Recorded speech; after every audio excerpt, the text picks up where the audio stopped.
Glória a Deus. Glória a Deus. Obrigado, Bel, pelo convite. Muito bom estar aqui no culto da terça-feira. Para mim é uma honra poder ministrar neste culto, que eu sei que é tão falado, né, tão esperado. E eu espero aqui que o Senhor possa falar conosco nessa noite. Esse é o objetivo. Eu meditei durante esses dias que eu recebi o convite para trazer a mensagem, e não há como nós separarmos o momento que nós estamos vivendo hoje, nessa pandemia de efeito global, com a aplicação da mensagem para uma vida cristã. E foi justamente pensando nisso que eu comecei a clamar ao Senhor para despertar o nosso coração, para que Ele use nesse momento como uma oportunidade da gente se desenvolver ainda mais na nossa vida cristã. Nós sabemos que a pandemia trouxe um impacto gigantesco em todo o sistema financeiro, econômico, social do mundo inteiro. Pessoas estão passando necessidade, passando por dificuldade, não só física e material, mas emocional também. Talvez você que esteja nos vendo agora está se perguntando como pode sair dessa situação. E é para você que hoje eu também quero falar nessa noite. Que o Senhor possa tocar o seu coração, que Ele venha tocar no nosso mais íntimo nessa noite. Para poder que a palavra, ela mesma diz que ela vai, ela volta e ela nunca volta vazia. Por isso que ela possa falar conosco. Sabemos que o tema que nós temos neste ano é uma igreja que edifica a si mesmo, uma igreja que cresce e edifica a si mesmo. Não é verdade? E uma igreja que cresce e edifica a si mesmo começa pela sua casa. E nós vemos hoje na pandemia as pessoas que estão sendo mais afetadas são as pessoas dos lares. As famílias estão sendo afetadas. Né? Maridos, esposas, filhos, situações que antes estavam sob controle, hoje descontroladas, muitas situações que vinham sendo colocadas diante do Senhor, hoje praticamente elas se descontrolaram. Sabemos de outras histórias que, pelo contrário, vieram encontrar um eixo, mas muitos estão indo para um caminho de descontrole. E a palavra vem nos trazer um consolo nessa noite. E eu quero compartilhar contigo a história de um homem que vivia num momento tão conturbado como nós vivemos hoje. A história de Neemias. Neemias, ele vivia no Império Persa, onde tinha o rei Artaxerxes I. Ele era o copeiro do rei, vivia praticamente como escravo todos esses anos, mas claro, tendo uma vida diferenciada, porque como copeiro do rei também comia das iguarias do rei, vivia muito confortável para a sua época, mas ainda assim ele estava resumido, limitado ao seu espaço. Mas Deus levanta homens e mulheres para fazer a diferença. Deus escolheu você para poder fazer a diferença. Deus, Ele coloca algo dentro de nós, essa busca incessante para dar uma resposta. Muitos hoje denominam propósito, eu também creio assim. E é esse vazio que é um vazio do tamanho de Deus que fala com o homem para ser preenchido por essa interação com o Espírito Santo. Voltando para Neemias, eu gostaria que nós abríssemos nossas Bíblias em Neemias, capítulo 2.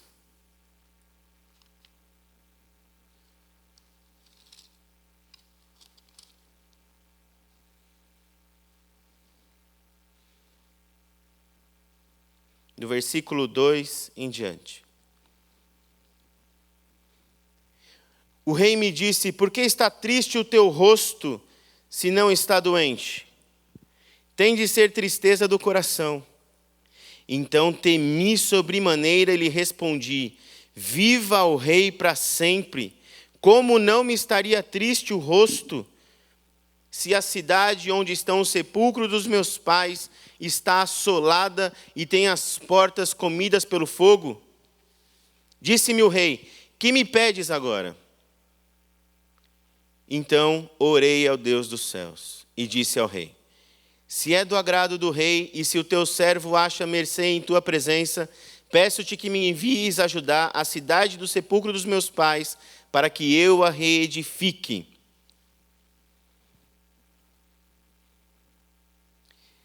Eu não preciso reforçar a história de Neemias, eu acredito que você conhece muito bem. É um restaurador, né? Um homem que foi levantado para juntar pessoas para fazer o improvável. Muitos empresários, empreendedores, grandes líderes focam em Neemias para entender como um homem que vivia dentro daquele mundo conseguiu fazer uma obra com uma expressão tão gigante como a que ele fez. Mas hoje eu quero compartilhar contigo e dar uma atenção especial um pouquinho mais para frente,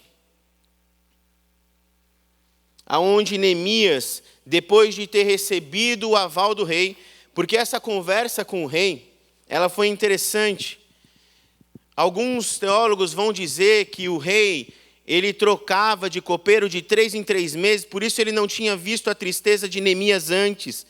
Porque vale lembrar que Neemias, ele recebeu a mensagem de que Jerusalém estava assolada, provavelmente através do seu irmão. O seu irmão vem em conta para Neemias: Neemias, os muros foram derrubados. A nossa cidade está destruída, a cidade dos nossos pais. E ele recebe essa notícia como um baque.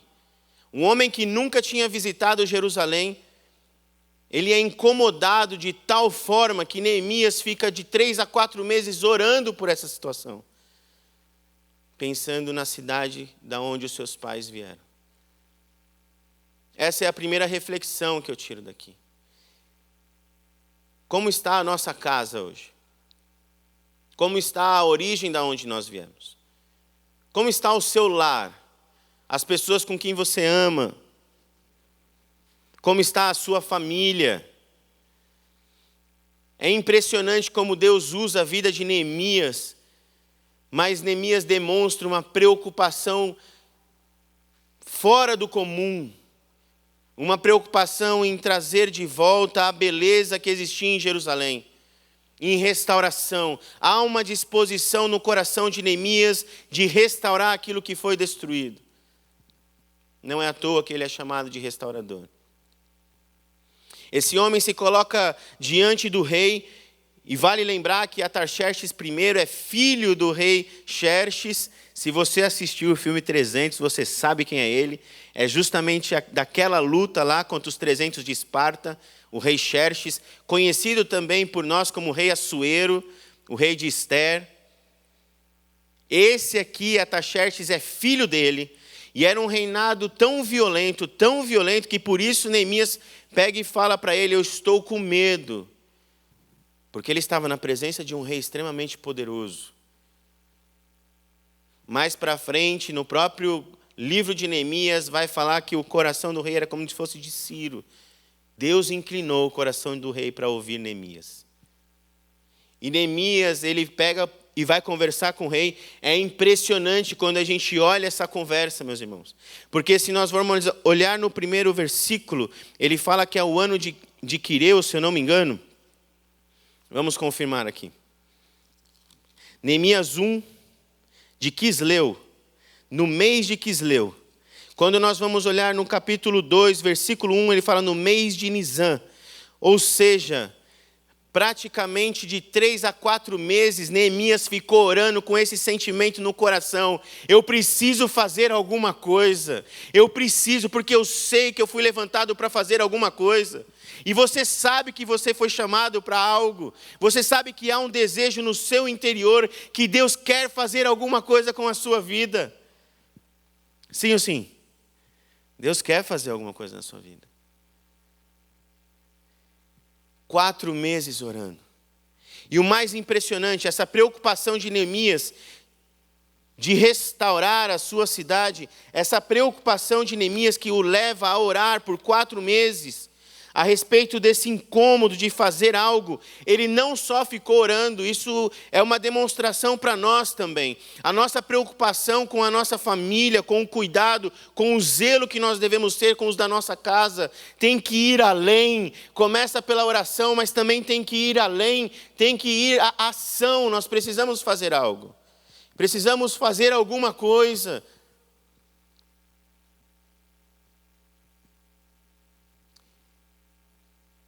Quando eu tive alguns problemas familiares na minha adolescência, eu não conhecia o Senhor. Eu não podia recorrer à oração porque eu não conhecia ela. E confesso a vocês que foi muito difícil para mim. Foi muito complicado. Imagina um adolescente tendo que ver os seus pais já separados. Aos meus 15 anos, meus pais já eram separados há 8 anos, mais ou menos. Por problemas difíceis, um com vícios e o outro tendo que sustentar os filhos. Então imagine que foi uma situação conturbada e eu não tinha ainda o entendimento de orar ao Senhor. Porque a restauração ela começa pela oração. E é isso que esse texto vai nos ensinar. É isso que a história de Neemias ela nos ensina. É uma história fantástica. Maravilhosa. Neemias, ele ora amadurecendo a ideia no seu coração. Ele amadurece de uma forma que quando ele chega para o rei fala praticamente assim para ele: o que você quer que eu faça, Neemias? E Neemias fala assim: Senhor, se o Senhor puder me dar uma carta, porque daqui até Jerusalém eu vou andar muitos quilômetros e eu vou ter que passar por outros lugares que eu sei que vai ter briga, vai ter violência, mas se eles verem a carta do rei, nada vai acontecer comigo. O Senhor me dá essa carta? Te dou, Neemias. Senhor, e para reconstruir também as portas do templo, as portas do muro, eu vou precisar de madeira. O Senhor consegue ver para mim madeira? Consigo, Neemias. Neemias não só orou, Neemias organizou o que ele precisava fazer. Ele não ficou 4 meses esperando chegar a data dos 4 meses, chegar essa oportunidade maravilhosa que Deus deu a ele. Pelo contrário, esse homem, eu acredito que todo dia ele pensava: o que eu posso fazer para mudar essa realidade? O que eu posso fazer para mudar essa realidade? E esse dia chegou. Esse dia chegou. Eu não sei você, meu irmão, minha irmã, mas eu também tinha essa expectativa dentro do meu coração aos 15, 16 anos, que a vida não podia ser só aquilo, que não era possível. Eu dizia que eu falava que eu não nasci para ser feliz, porque era tombo atrás de tombo, tristeza atrás de tristeza. Não era possível resumir a isso. Só isso. Eu sabia que tinha algo mais. Eu buscava esse algo mais. Cheguei aí em centro espírita com a minha mãe, hoje convertida também ao Senhor, graças a Deus. Cheguei a visitar outros lugares, ver outras coisas, em busca de algo que preenchesse um vazio que eu imaginava que estivesse em várias outras coisas, mas mal sabia eu que era do tamanho de Deus. Só Ele podia preencher esse vazio. Neemias, nessa introdução, porque eu apenas estou na introdução, nessa introdução ele nos mostra que maravilhoso é quando o nosso coração desperta para algo. E é esse paralelo que eu fiz no início, que eu gostaria que nós pensássemos nessa noite, com a pandemia, nesse momento ímpar que nós estamos vivendo no mundo, aonde nós estamos tendo que se adaptar a situações extremamente de urgência, fazendo protocolos de segurança e tantas outras coisas, com famílias que nem é possível fazer isso. Não há possibilidade de fazer distanciamento dentro das suas casas. Não é possível fazer rodízio, porque todos têm que ir trabalhar.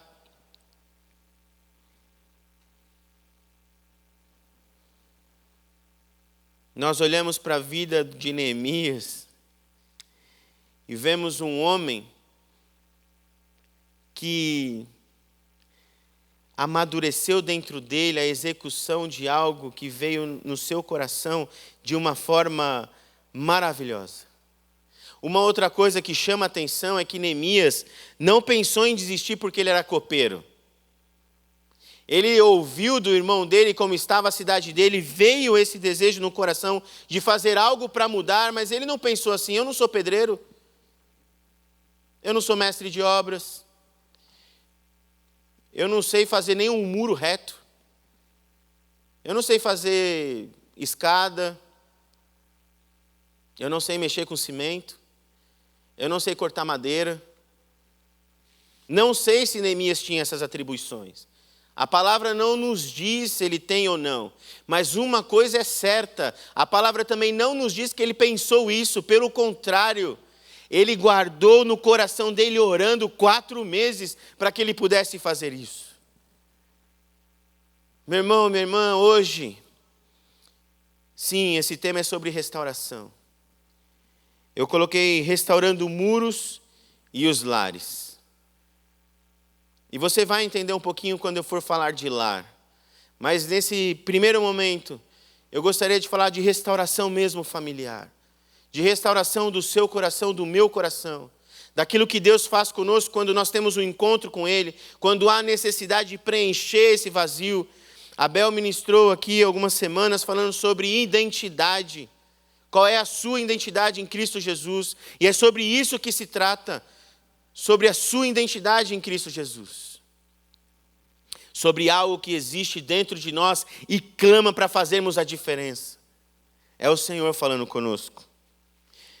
John Maxwell diz que durante os 120 anos que se seguiram, depois dos muros terem sido derrubados pelos caldeus, dezenas de milhares de habitantes de Jerusalém literalmente viram aquilo e não fizeram nada. Nada. Neemias foi capaz de enxergar o problema e a solução sem nunca ter estado em Jerusalém.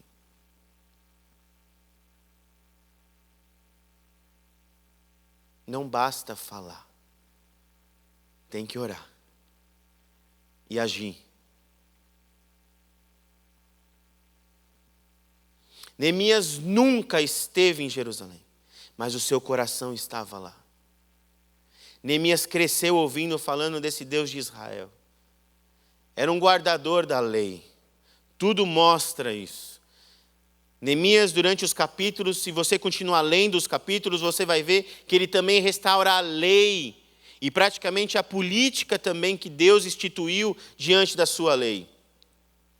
Era um conhecedor da palavra. Ele vivia isso. O seu coração estava lá, sem ele ter estado lá. Sabe, meus irmãos, lendo Neemias, eu consigo entender vários missionários e pessoas que falam assim: eu tenho um chamado para um lugar tal. E muitas vezes, eu pela minha ignorância, eu falava: meu Deus, mas irmão, como que você tem evangelizado o lugar que você está? Ele fala assim: Paulo, eu estou me preparando para ir para a África.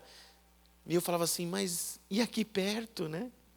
Mas ele tinha o coração que já estava lá. Ele chorava como ninguém por lá.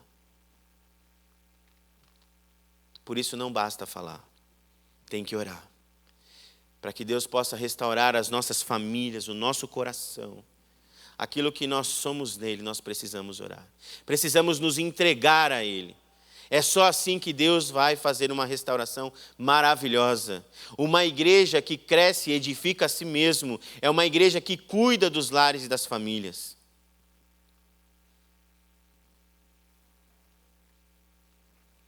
Deus chama um copeiro no meio de um império escravagista para restaurar uma cidade. E esse homem se põe à disposição. Se Deus estiver te perguntando hoje, você está disposto? Você está à disposição? E talvez você responda para o Senhor: Senhor, mas eu não vejo nada que precisa ser restaurado. E eu digo para você: então vamos orar juntos. Porque Deus conta comigo e com você para restaurar os lares, para restaurar famílias, para restaurar vidas, para nos restaurar.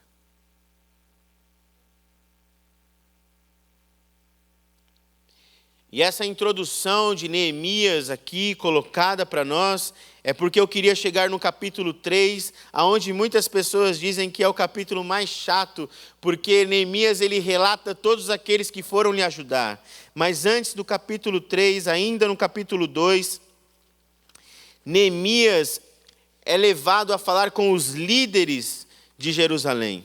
E ele fala o seguinte: então lhes disse: bem vede vós a miséria em que estamos, que Jerusalém está assolada e que as suas portas têm sido queimadas a fogo. Vinde, pois, e reedifiquemos o muro de Jerusalém, e não sejamos mais um opróbrio. Então lhes declarei como a mão do meu Deus me fora favorável, como também as palavras do rei que ele me tinha dito. Então disseram todos: levantemo-nos e edifiquemos. E esforçaram as suas mãos para o bem. Depois que Neemias juntou os líderes e falou assim: olha, o Senhor fez isso para mim, fez isso comigo, falou comigo, usou o rei para liberar as questões que nós precisávamos. Eu queria saber, vocês estão comigo? E eles falaram: estamos junto contigo, Neemias. Estamos juntos, vamos lá. Vamos edificar. Um copeiro. Um copeiro. E talvez você se pergunte: quem sou eu? Quem sou eu para Deus me usar dessa forma maravilhosa? Quem sou eu? Meus irmãos, deixa eu contar uma história muito interessante. Uma universidade estava fazendo um passeio, e era uma universidade teológica, e estava fazendo um passeio com seus alunos na Inglaterra, e pararam na casa de John Wesley. Pararam na casa de John Wesley. Não sei se você já conhece essa história. E aí desceram para entrar, para poder visitar a casa, e o professor fazendo a turnê, indicando para eles, né, como que era o cômodo. Olha, aqui era a sala, aqui era o lugar tal, aqui era o lugar tal. E chegaram no lugar mais importante da casa, que era o quarto. E chegando no quarto, o professor mostrou para ele perto da cama e falou assim: tá vendo esses dois volumes para baixo do chão? Tinha um pouquinho para baixo. São os joelhos de John Wesley orando. Oraram tanto que o solo até cedeu um pouco perto da sua cama. Depois de fazer a turnê na casa, eles vão embora, e quando chega no ônibus, faz a chamada com todos os alunos. O professor ele percebe que tem um que não estava no ônibus, e ele volta para chamar. E quando ele procura pela casa inteira, sabe aonde esse aluno estava? Ele estava ajoelhado no mesmo lugar que John Wesley sempre se ajoelhou.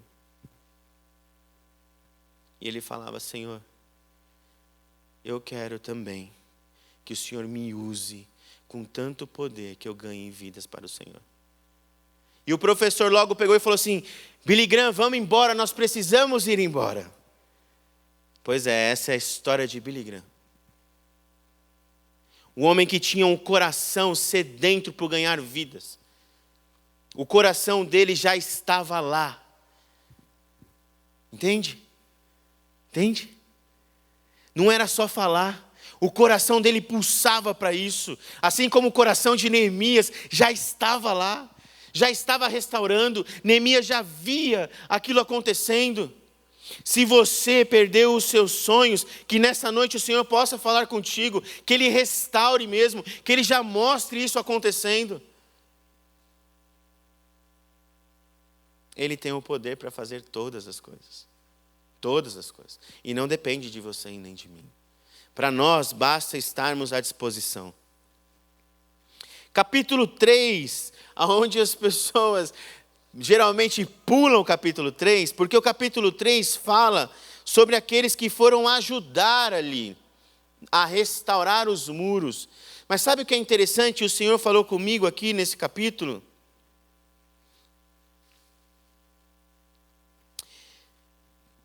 Vamos ler o capítulo, é interessante. Aliás, eu vou ler alguns textos para que você possa me entender melhor. Capítulo 3, versículo 10, 23, 28, 29 e 30.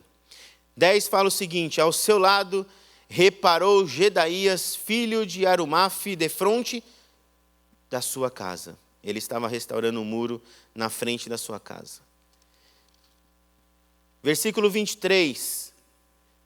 Depois repararam Benjamim e Assub de frente da sua casa. Versículo 28. Para cima da porta dos cavalos repararam os sacerdotes, cada um de frente da sua casa. Versículo 29, depois deles reparou Zadok, filho de Imer, defronte da sua casa. Versículo 30, depois dele reparou Ananias, filho de Selemias, e Anum, o sexto filho de Zalaf, outra porção. Depois deles reparou Mesulão, filho de Berequias, de frente de onde morava.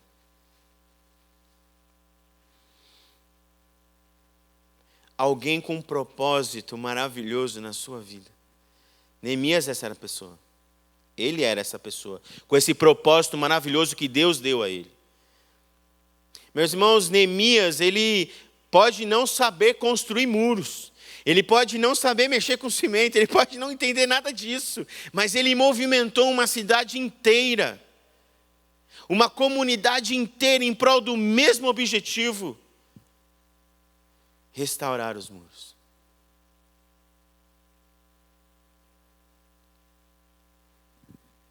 O que mais fortalece uma família é ter o mesmo objetivo. É justamente orar junto para que Deus possa restaurar todas as brechas que existem na família. Eu estou falando bastante de família, mas você sabe que é qualquer relacionamento com o mesmo objetivo, ele tende a prosperar. E é esse o sentido que Neemias coloca para esses homens e mulheres. Trabalhar em comunidade. Cada um se ocupava de um pedaço do muro. Não havia confusão, não havia contenda quem queria fazer mais, ou quem estava fazendo menos, quem estava com o braço curto, ou quem era muito ativista, quem ficava só sentado, ou outro que ficava só em pé. Não tinha esse trabalho, não tinha esse problema, porque todos tinham o mesmo objetivo: construir o muro. Você já perguntou, pai, para os seus filhos qual é o objetivo que ele tem na vida? Filho, você já perguntou para os seus pais quais os objetivos que eles possuem hoje na vida? Neemias mostra uma capacidade maravilhosa de diálogo, de comunicação, onde todos entendem aquilo que era proposto. E isso nos ensina muito. Nós precisamos ter uma comunicação melhor. Meus irmãos, quando tem uma comunicação boa, olha o que acontece, olha o versículo 12, eu fiquei assim, maravilhado. Ao lado dele reparou Salum, filho de Aloés, maioral da outra meia parte de Jerusalém, reparou ele e suas filhas. Até as filhas foram trabalhar para poder restaurar o muro. Olha que tremendo isso, isso é maravilhoso. Não era só os homens, porque era um trabalho pesado, um trabalho braçal. Foram todos reconstruir, porque viram a importância daquilo. Aquilo trazia a identidade daquele povo. O trabalho de comunidade vai além do que você possa imaginar. Traz esse sentido de igreja. E é esse o nosso propósito, de crescermos juntos e edificarmos uns aos outros. Todo mundo usando os seus dons, talentos, eram submissos, o amor era colocado à disposição de todos, cresciam juntos, desenvolviam juntos. Há uma frase que fala e traduz muito bem isso, né? Famílias fortes e igrejas fortes. Precisamos fortalecer as nossas famílias. Precisamos orar mais com as nossas famílias. Precisamos cultuar mais ao Senhor em família. E é interessante que quando nós lemos esses versículos, homens e mulheres sendo colocados ali diante do muro para reconstruir esse muro, nós vemos as famílias trabalhando juntas. Um lar que trabalha junto em favor do reino. O que eu acho tremendo muitas vezes, e talvez a gente, por estar em São Paulo, tenha uma correria, mas que é muito bom fazer como exemplo, ser voluntário. Aqui na igreja nós temos a ABCP, o INSEC, ou a própria igreja, você pode se colocar como voluntário, contribuir com uma área social de preferência, uma área que você possa também levar os seus filhos, para os seus filhos poder participar desse movimento. Ele poder entender e compreender aquilo que é igreja. Que igreja não é só um templo, não é só vir para cá. Igreja é a restauração do ser humano, é aquele que vive próximo do Senhor. Aliás, Efésios diz que é a plenitude de Deus aqui na terra. Por isso que ela cresce, se expande e edifica a si mesmo, porque todo mundo trabalha junto com um único objetivo, fazer o Rei conhecido. O Rei dos Reis, o Senhor dos Senhores. Não é maravilhoso? Um capítulo onde nós olhamos apenas construtores sendo colocados ali, mas que nós podemos tirar grandes lições desse negócio. Demais! Isso é maravilhoso. Sabe o que é mais tremendo? Se você olhar no versículo 1, fala o seguinte, do capítulo 3. Eliasibe, o sumo sacerdote, com os sacerdotes, seus irmãos, reedificaram a porta das ovelhas. O sumo sacerdote estava construindo um muro, ao lado de pessoas que talvez não eram pessoas que eram colocadas para trabalhar no sacerdócio. Não havia problema se aquele tinha mais intelecto ou menos intelecto, se aquele era letrado ou era iletrado, não tinha esse tipo de problema. Todos trabalhavam juntos com um único propósito. Deixa eu te falar uma coisa. Deus te ama do jeito que você é. E Ele não usa os capacitados, você já ouviu isso? Ele capacita os seus. Deixa Deus te usar. Deixa Deus fazer a obra que Ele já começou na sua vida. Abre o coração diante dEle, deixa Ele mexer em tudo isso que estava parado. Deixa Ele reestruturar e restaurar o que precisa ser restaurado. Porque é Ele que faz. Era o sumo sacerdote e era o guerreiro. Os dois, um lado a lado, trabalhando em conjunto para poder restaurar o muro. Levantar a cidade que estava caída. Mas o mais importante, juntos. Isso é o mais importante. Outra coisa que a gente vê no texto, não era pessoas somente de Jerusalém, eram de todos os lugares. Eles se juntaram com um único objetivo em comum. E não havia xenofobia, não havia discriminação, porque um é da Bahia, porque o outro é do Sul, porque um puxa o S, porque o outro fala o R. Não tinha nada disso, porque todos estavam ali com um amor, com um coração proposto ao Senhor de restaurar a cidade. Deus vai além dessas discussões. Eu acho maravilhoso isso. Com a sinceridade do meu coração, eu preparei a mensagem com o objetivo de falar de Neemias, o grande restaurador da lei, aquele que veio e trouxe a palavra. Mas quando eu olhei para esse capítulo 3, olhando esses homens trabalhando juntos, e a gente com esse tema, a igreja que edifica a si mesmo, não tinha outra palavra para poder trazer. Porque Deus falou tanto ao meu coração. É maravilhoso. É maravilhoso. Irmãos, se Neemias, ele entendeu isso, orou, se colocou diante do rei, passou por uma dificuldade, porque não era qualquer um que expunha sua vontade diante do rei. Se ele fez isso, conseguiu e foi, construiu os muros, você pode ler, ele ficou mais de 12 anos ali para poder fazer aquilo. A história de Neemias é maravilhosa. Mas eu tenho algo para poder te falar. Nós temos um líder ainda mais extraordinário do que Neemias. que nos concedeu uma missão ainda mais gloriosa, aquela que Neemias tinha: fazer discípulos. Essa missão é minha e essa missão é sua. Essa missão começa com oração também em joelho no chão.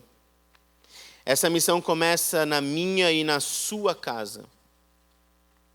E para isso, nessa noite, essa mensagem é para justamente perguntar como é que você está. Como está a sua casa? Deixa Deus ministrar no mais íntimo do seu coração. Deixa Ele restaurar. Deixa Ele edificar. Deixa Ele trabalhar no seu interior. Meu irmão, Deus é maravilhoso. O Senhor nos revela uma igreja gloriosa, sem mancha, sem sujeira nenhuma. Uma igreja que cresce e edifica a si mesmo. Ela se concretizará quando os nossos lares cultuarem a Deus de tal forma que o reflexo do culto manifeste no nosso estilo de vida. E aqui eu parto para o fim. Deus quer usar você e a sua habilidade para restaurar os lares. E eu quero orar junto com você nesse momento. E espero que Deus tenha falado no seu coração como falou no meu. Esse Senhor maravilhoso, esse Senhor que pega um copeiro, num dos impérios mais violentos que houve na face da terra, pega ele e coloca ele aonde ele quer, para fazer aquilo que ele quer, porque ele é Deus, é ele que faz. Ele faz assim na minha vida e na sua vida também. Deixa ele fazer. Vamos orar juntos agora. Senhor, nós agora nos colocamos diante de Ti, ó Deus. Obrigado pela Tua palavra. Obrigado, Senhor, porque nós reconhecemos que somos filhos Teus. Por isso, em nome de Jesus, trabalha no nosso interior.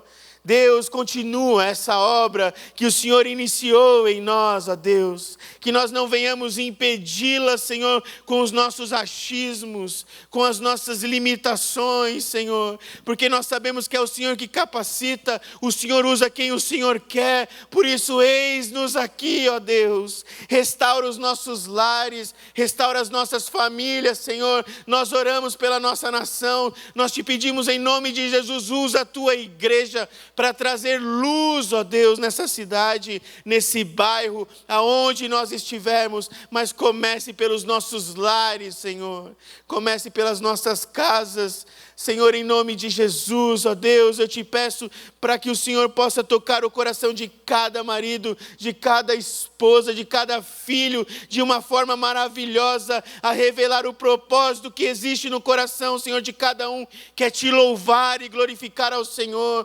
Essa, Pai, é a nossa missão, de fazer discípulos teus, ó Deus. Em nome de Jesus, ó Pai, que eu te louvo e te agradeço, Senhor, mais uma vez por essa noite, Senhor, e pela Tua palavra que nos edifica, Senhor, nos exorta e nos ensina de maneira maravilhosa. Glórias a Ti, Senhor, em nome de Jesus que eu te louvo e te agradeço. Obrigado, meu irmão e minha irmã, por estar junto conosco. Que o Senhor te use poderosamente, em nome de Jesus. Em nome de Jesus, Deus abençoe.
cotidianas que não tinham importância da conversa, as risadas, ou orando de mãos dadas. Cremos que Deus tem um plano e que tudo irá voltar ao simples, ao tempo tão simples, onde tudo era simples, bem simples.